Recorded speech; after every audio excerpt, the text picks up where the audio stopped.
And now for our next news special report.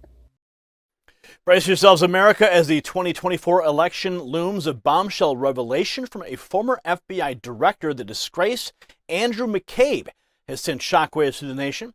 With Donald Trump poised for a potential return to the White House, McCabe claims that some FBI agents and law enforcement officials are considering fleeing the country. Well, why would they want to do that? Well, it's because they fear they may face accountability for their criminal actions. But what does this really mean for the future of our republic? We don't want to miss what comes next. Now, folks, before we dive deeper into this explosive story, let me tell you about a way to keep your cool amidst the heat of political turmoil. Just like how Trump aims to drain the swamp and hold the guilty accountable, you can take control of your AC bills with this incredible mini AC unit. Beat the greedy utility companies and enjoy icy cold air for up to 25 hours straight anywhere you go. It's a potential lifesaver during blackouts, and it pays for itself in just 1 month. Visit EasySummerCool.com or click the link in the description for up to 60% off today. Now, in a stunning interview with CNN's Caitlin Collins, former FBI Director Andrew McCabe dropped a bombshell that has sent ripples through the intelligence and law enforcement community. McCabe, the disgraced former FBI agent, he claimed that some agents and other law enforcement officials are seriously considering leaving the country, yes, fleeing the country, if Donald Trump emerges victorious in the 2024 presidential election. It's because they fear they're going to be held accountable for their criminal actions during Trump's first term and the subsequent years. He actually said this on CNN. Let's watch this scumbag now. It's great to have you here because few people know the inner workings of the FBI better than you do. And you've also personally experienced the pressure from Donald Trump. And when you see him promising this wholesale takeover of the Justice Department, I wonder how you worry about what that would look like. Oh, let me get to that. Hang on. A wholesale takeover of the Justice Department? Well, actually, as the head executive, that is his job. Okay? Oh, these people are so sick. Yeah, Caitlin, I mean, I worry a lot about it. And I think it's, when you think about these things and you try to predict how Donald Trump is going to react or the steps he's going to take, you really don't have to go any further than listening to the things he says and does. Yeah, let's hope he follows through with that stuff.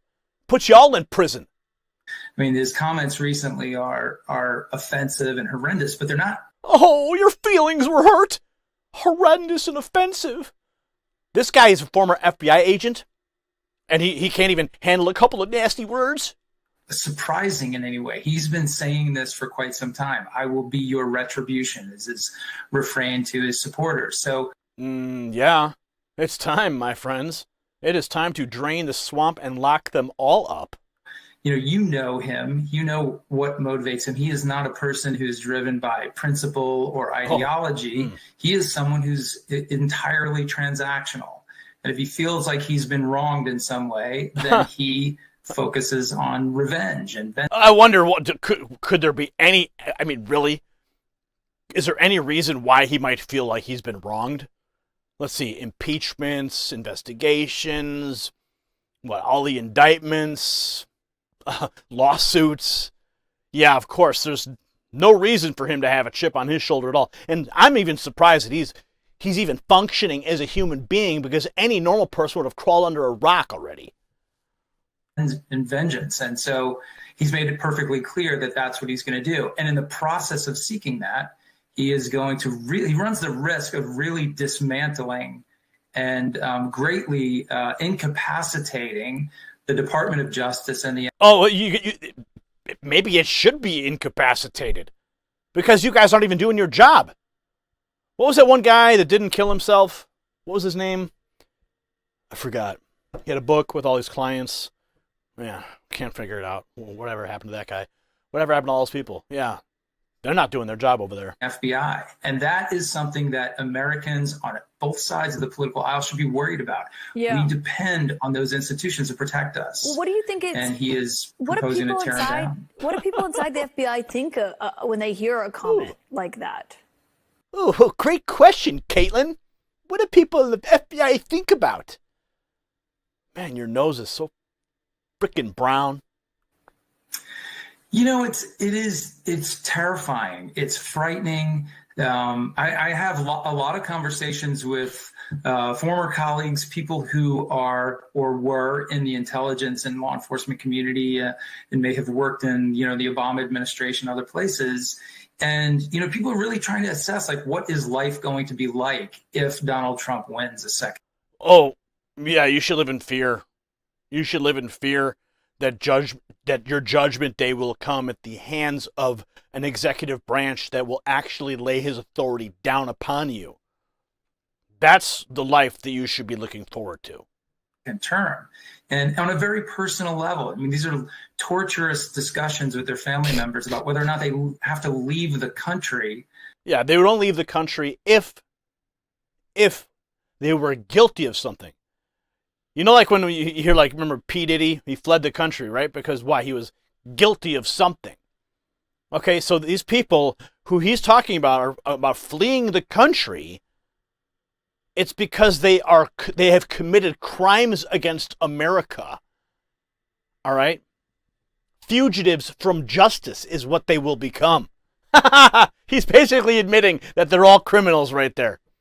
To avoid being unconstitutionally and illegally detained. People are actually worried about being thrown in jail or grabbed in some sort of extrajudicial detention. Oh, sure. And I think, as crazy as this sounds. Kind of like what you guys did to all those members of the Trump administration or J6 people. Yeah. Sounds like exactly what you guys did to them. In the United States of America, I think people should really consider that these are possibilities. Listen to what the man says. He typically does what he says, as crazy as it seems. Good. Do it. And that's really all the indicators you need. Round these up. Now, McCabe's revelation paints a picture of a divided nation where those tasked with upholding the law are grappling with the potential consequences of a Trump presidency.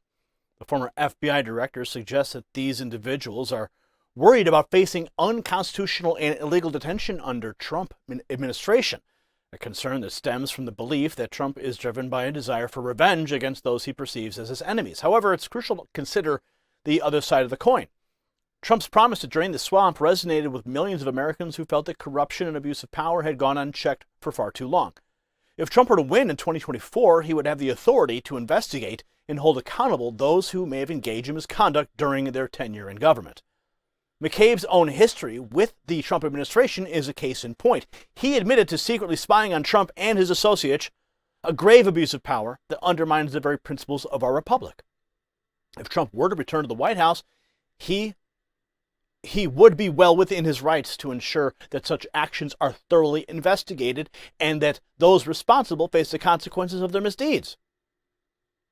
The fear expressed by some in the intelligence and law enforcement community may stem from the realization that they could be held accountable for their actions.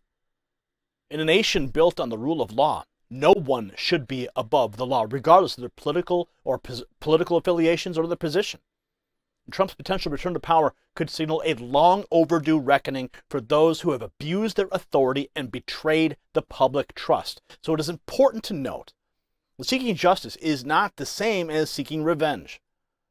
Trump's mandate, should he win in 2024, would be to restore integrity to the institutions that have been compromised by corruption and misconduct. This is not a personal vendetta, but a necessary step towards healing the nation and ensuring that the government works for the people and not against them. As the 2024 election approaches, the revelations from Andrew McCabe, the disgraced former FBI agent, serve as a reminder that the future of our nation hangs in the balance. Will we continue on the path of corruption and unaccountability, or will we embrace the opportunity to restore trust in our institutions and hold those who've abused their power accountable? The choice lies with the American people, and the stakes could not be higher. If you got value from this report, tap subscribe. My final thought is next. As the 2024 election looms, Andrew McCabe's revelations serve as a reminder of the critical importance of accountability in our republic. While some may fear the consequences of their actions and consider fleeing, true justice demands that they face the legal repercussions of any proven misconduct.